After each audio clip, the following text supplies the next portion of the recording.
ये कहानी एक ऐसे वर्ल्ड की है जो हमेशा के लिए बदल गया जब एलियंस ने हमला किया। पूरी दुनिया जंग का मैदान बन गई।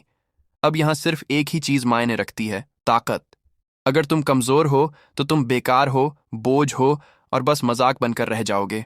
जैसे बाकी सबको, वैसे ही हमारे एमसी को भी अपनी प्रोफेशन अवेकन करनी होती है। लेकिन जब उसकी अवेकनिंग होती है तो सिर्फ एक कमजोर वन स्टार प्रोफेशन निकलती है। और फिर क्या? लोग हंसते हैं, उसका मजाक उड़ाते हैं, उसे नाकाम और शर्म की वजह कहते हैं। लेकिन उन्हें क्या पता, असली ताकत अभी जागनी बाकी है। उसकी पावर ऐसी है जिसे देखकर सिस्टम तक डर जाता है। नाम सुनते ही रूह कांप जाए, डार्क फॉरबिडन स्पेल्स। लोग इन्हें अभिशाप मानते हैं, मगर हमारा हीरो इन्हें अवसर समझता है। और तभी वो ठान लेता है कि अब से वो ही दूसरों पर राज करेगा। सीन बदलता है। Super power academy. 18 साल का निंग फांग अपने मोबाइल गेम में जबरदस्त बैटल में डूबा हुआ है। तभी उसके गाल पर जोरदार तमाचा पड़ता है। और ये काम किसने किया? एकेडमी की अनटचेबल गॉडेस वोंग यूई ने। सुंदर, अमीर, टैलेंटेड और इस वक्त बेहद गुस्से में। और गुस्सा जायज भी है, क्योंकि अवेकनिंग एग्जाम शुरू होने वाला है और हमारा लड़का है कि गेम में फंसा हुआ है, जैसे उसकी लाइफ गेमिंग पर ही टिकी हो। असल में निंगफांग को फर्क ही नहीं पड़ता। उसे पहले से पता है कि उसकी प्रोफेशन कोई बेकार, लो टियर वाली निकलेगी। जबकि यूई ने 16 साल की उम्र में ही 5 स्टार एडवेंचरर की पावर जागृत कर ली थी। वो सोचता है कि बस यूई के साथ चिपका रहेगा और आराम से लाइफ कट जाएगी। मगर यूई कोई बेवकूफ नहीं है। वो उसकी सोच तुरंत पकड़ लेती है और उसे गला दबाकर समझाने लगती है। सामने खड़े सब लोग हैरान हैं। आखिर एक तरफ है जीनियस क्वीन और दूसरी तरफ स्कूल का सबसे बड़ा लूजर। लेकिन उनका ये अजीब रिश्ता पुराना है, बचपन की दोस्ती है। अब जरा इस वर्ल्ड ब्लू स्टार के बारे में जान लो। यहाँ गेम और रियलिटी दोनों एक हो गए हैं। और जैसे ही कोई 16 साल का होता है, उसे एक मौका मिलता है अपनी पावर जगाने का। अगर सफल हुए तो एडवेंचरर, और अगर फेल हुए तो जिंदगी पूरी बर्बाद। हमारा एमसी इसे बहुत अच्छे से जानता है, क्योंकि ये उसका तीसरा एग्जाम है। बाकी सब बच्चे अपने अपने ड्रीम प्रोफेशन की बातें कर रहे हैं और ये बस खड़ा है, जल्दी से ये झंझट निपट जाए। आखिरकार उसकी बारी आती है। भीड़ में फुसफुसाहट होने लगती है। इंस्ट्रक्टर चीवी उसे हौसला बढ़ाकर आगे बुलाती है। वो हाथ रखता है अवेकनिंग क्रिस्टल पर। कुछ सेकंड्स बाद नीली रोशनी फैलती है, मतलब उसने मैजिक प्रोफेशन हासिल किया। लेकिन रिजल्ट सिर्फ एक 1 स्टार एडवेंचरर और ऊपर से कोई बेकार स्किल। टीचर ची को उस पर तरस आता है, मगर बाकी स्टूडेंट्स ठहाके लगाते हैं, उसका मजाक उड़ाते हैं। लेकिन हैरानी की बात यह है, ये सब होने के बावजूद हमारा लड़का उदास नहीं है, बल्कि उलझन में है। क्योंकि जैसे ही उसने अवेकन किया, उसके सामने एक सिस्टम नोटिफिकेशन आ गया और उसे 2 खास एबिलिटीज दे दी। पहली, जिससे वो डार्क पावर बिना किसी नुकसान के इस्तेमाल कर सकता है। दूसरी, जिससे वो हफ्ते में एक बार कोई फॉरबिडन स्पेल कास्ट कर सकता है। और उसकी बेकार सी स्किल भी अब अपग्रेड होकर कुछ ऐसा बन गई है जो सुनने में ही डरावनी लगती है। उसे समझ ही नहीं आता कि सिस्टम उसे किसी हॉरर गेम के फाइनल बॉस की तरह क्यों ट्रीट कर रहा है। बस उसकी ये दुआ है कि ये सब उसे प्रैक्टिकल टेस्ट में न मरवा दे। टेस्ट सीधा सा है। कैंडिडेट्स को एरिना में भेजा जाता है, जहां वो मॉन्स्टर्स से लड़कर अपनी स्किल्स का इस्तेमाल सीखते हैं। एक दूसरे पर हमला करना मना है और हर चीज को ड्रोन से मॉनिटर किया जाता है। बाकी सब तो मैदान में दौड़कर अपने अपने हुनर दिखाने लगते हैं, लेकिन हमारा हीरो झाड़ियों में छुपा रहता है। अब देखो, वो कोशिश तो कर सकता था, लेकिन उसके पास सिर्फ वो रहस्यमयी फॉरबिडन मैजिक ही है। और अगर किसी को इसका पता चल गया तो अंजाम अच्छा नहीं होगा। उधर मॉनिटरिंग रूम में कैप्टन जो उसे देखता है और पूछता है कि ये लड़का यहां कर ही क्या रहा है। चिवी उसे बचाने की कोशिश करती है, कहती है कि ये देर से अवेकन हुआ, सेहत भी कमजोर है और किस्मत ने भी धोखा दिया। लेकिन जो मानता ही नहीं। उसके लिए तो 1 स्टार एडवेंचरर बेकार है और वो चाहता है कि एमसी को टेस्ट से बाहर कर दिया जाए। लेकिन तभी कुछ अजीब होता है। एमसी का ड्रोन ऑनफ्लाइन हो जाता है और उसी वक्त सिस्टम एरिना में एक जबरदस्त पावर सर्ज डिटेक्ट करता है। चू तुरंत सोचता है कि शायद कोई हाई लेवल मॉन्स्टर आ गया है और जांच के आदेश देता है। इधर जंगल में हालात बिगड़ चुके हैं। एक लड़का गोब्लिन्स की भीड़ में घिर जाता है और उनका चीफ सबको कत्ल करने का हुक्म देता है।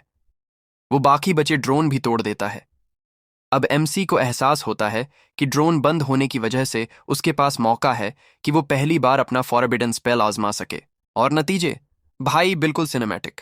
जैसे ही वो स्पेल एक्टिवेट करता है, मॉनिटरिंग रूम की सारी स्क्रीन काली हो जाती है, अलार्म बजने लगते हैं और सब अधिकारी घबरा जाते हैं। जो को पूरा यकीन हो जाता है कि कोई डार्क एंटिटी प्रकट हो गई है और वो फौरन रीइंफोर्समेंट और इमरजेंसी इवैक्यूएशन का आदेश देता है। लेकिन मैदान में हमारा हीरो बस अपनी जादुई तबाही देख रहा होता है।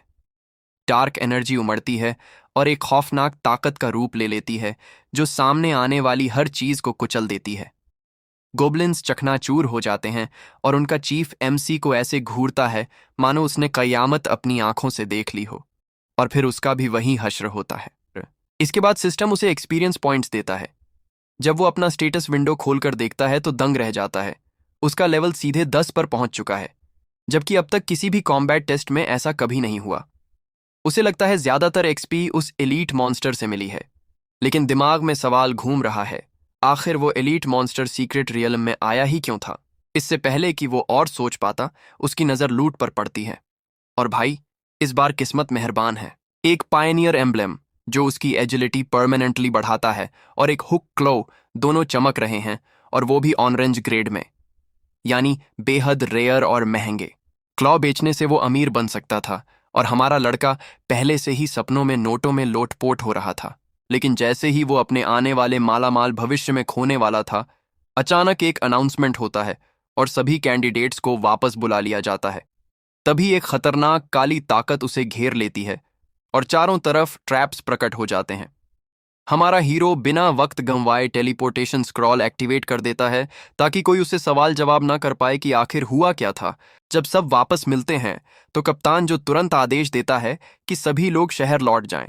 और सही भी है, चाहे वो सब मिलकर भी लड़ते, तब भी उस अजीब सी शक्ति का सामना करना उनके बस की बात नहीं थी। लेकिन तभी कुछ और अजीब होता है। वो डार्क एनर्जी अचानक बिना कोई निशान छोड़े गायब हो जाती है। और सबसे खतरनाक बात यह थी कि वे मॉन्स्टर्स गुप्त एरिना से बाहर भी नहीं निकल सकते। छिवाई समझ जाती है कि यह मामला उनकी क्षमता से बहुत ऊपर है और तुरंत रिपोर्ट करने का फैसला करती है। हमारा लड़का उससे कुछ पूछना चाहता है, लेकिन वो जल्दी से उसे जाने को कह देती है। रास्ते में आखिरकार हमारे एमसी को वांग यू से कुछ जवाब मिलते हैं। असल में अकादमी इसी रहस्यमयी डार्क पावर की वजह से बंद कर दी गई थी। हमारा हीरो सोच में पड़ जाता है कि आखिर वो अजीब ताकत उस एलिट मॉन्स्टर से आई थी या फिर कोई और बड़ा खेल चल रहा है।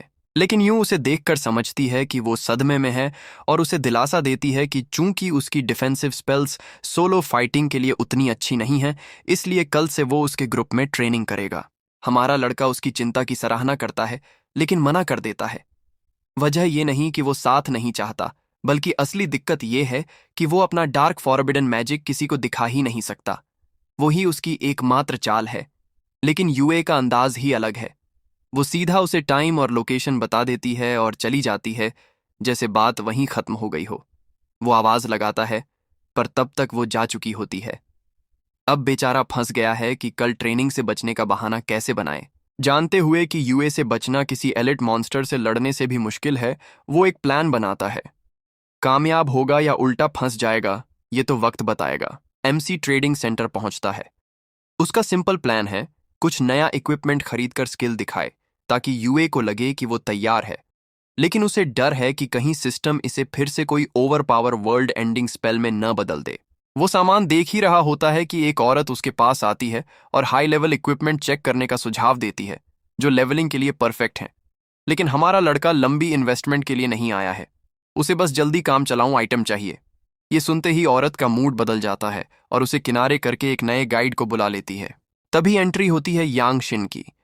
वो एमसी को इक्विपमेंट सेक्शन में ले जाती है, जहां कुछ सामान तो ऐसा लगता है जैसे उसे ही निगल जाएगा।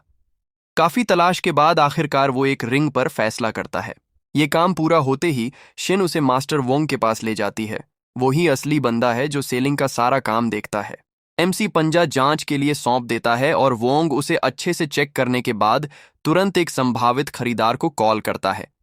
ज्यादा देर नहीं लगती और वोंग बता देता है कि डील पक्की हो गई है। ट्रांजैक्शन फीस काटकर भी हमारे हीरो की जेब में करीब 50,000 क्रिस्टल कॉइन्स आने वाले हैं।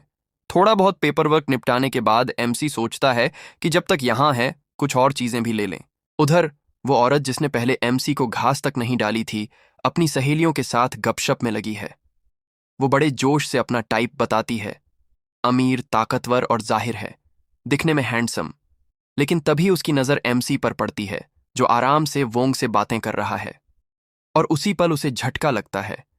जिसे वो नौसिखियां समझ रही थी, उसने तो एक ही डील में उतने पैसे कमा लिए जितना वो महीनों की कमीशन से भी नहीं कमा पाती।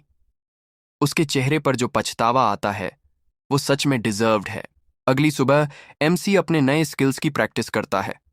उसने पिछली रात इन्हें टेस्ट किया था और शुक्र है कि सिस्टम ने इन्हें किसी डार्क तबाही में नहीं बदल दिया। यानी अब वो इन्हें बिना किसी अपोकैलिप्स ट्रिगर किए आराम से इस्तेमाल कर सकता है। मूड अच्छा है तो वो यूए को ग्रीट करता है। यूए उसे अपने गिल्ड मेंबर्स से मिलवाती है। एक मैज, एक साउंड वॉरियर, एक रेजिंग बर्जरकर और एक प्रीस्ट। ज्यादा समझदार होने की जरूरत नहीं। साफ दिख रहा है कि मैज, शियाओ चेंग और साउंड वॉरियर एमसी को पसंद नहीं करते, खासकर चुंग, जिसकी नजरें बार बार यूए पर टिक रही हैं। यूए अपने दूसरे ट्रांसफॉर्मेशन के करीब है और चुंग उसे दिखावे में एक हाईले पोषण ऑफर करता है।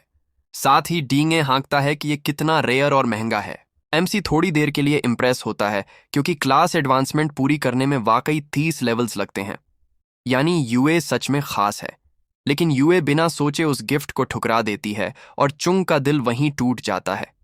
वो जिद करता है, बार बार पोषण ऑफर करता है, लेकिन यूए को और जरूरी काम है। वो मुड़कर एमसी से बात करने लगती है और चुंग के तो होश ही उड़ जाते हैं। उसे यकीन ही नहीं हो रहा कि ये नौसिखिया यूए का टाइम खा रहा है। गुस्से में चुंग सीधा एमसी को ताना मार देता है। यूए उसे चेतावनी देती है कि अपनी जुबान संभाले, लेकिन वो कहाँ मानने वाला। हमारे हीरो के दिमाग में भी एक ख्याल आता है, क्या इसे यहीं एक फॉरबिडन स्पेल मार दूं और कहानी खत्म कर दूं? चुंग का ईगो आसमान छू रहा है और प्रीस्ट लड़की, जिसे साफ लग रहा है कि कोई बवाल होने वाला है, उसे शांत करने की कोशिश करती है। लेकिन चुंग उसकी भी बेइज्जती कर देता है और फिर से एमसी पर ताना कसता है। इस बार एमसी चुप नहीं रहता। वो चुंग को आड़े हाथों लेते हुए बोलता है कि किसी रैंडम पोषण पर ऐसे अकड़ दिखा रहा है जैसे ये कोई लीजेंडरी आर्टिफैक्ट हो।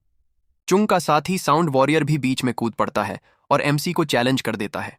एमसी बहस में नहीं पड़ता।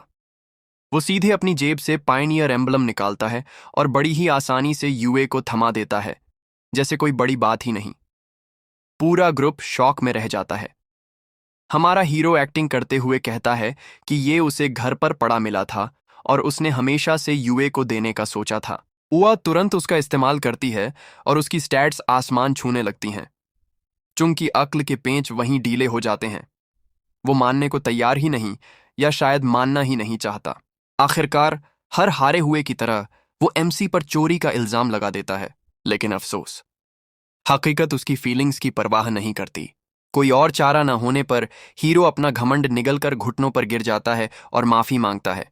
अब एमसी संतुष्ट होता है और यूए के साथ वहां से निकल जाता है। रास्ते में यूए उससे माफी मांगती है, लेकिन हमारा लड़का बात को हल्का करके टाल देता है और उसे सलाह देता है कि वो अपनी दूसरी ट्रांसफॉर्मेशन और टॉप यूनिवर्सिटी में एडमिशन पर ध्यान दे, बजाय इसके कि हर वक्त उसके साथ घूमे। असलियत तो ये है कि वो यूए को सच बता ही नहीं सकता कि उसके साथ रहते हुए वो ठीक से लेवल अप नहीं कर पा रहा। तभी यूए उसे एक स्किल बुक थमा देती है और हीरो उसे खुशी खुशी ले लेता है। बाद में जब वो दोनों उस खतरनाक सीक्रेट रियल्म के ग्रेवयार्ड में होते हैं, तो यूए अपने तीरों से जॉम्बी जैसे दिखने वाले मॉन्स्टर्स को मार रही होती है।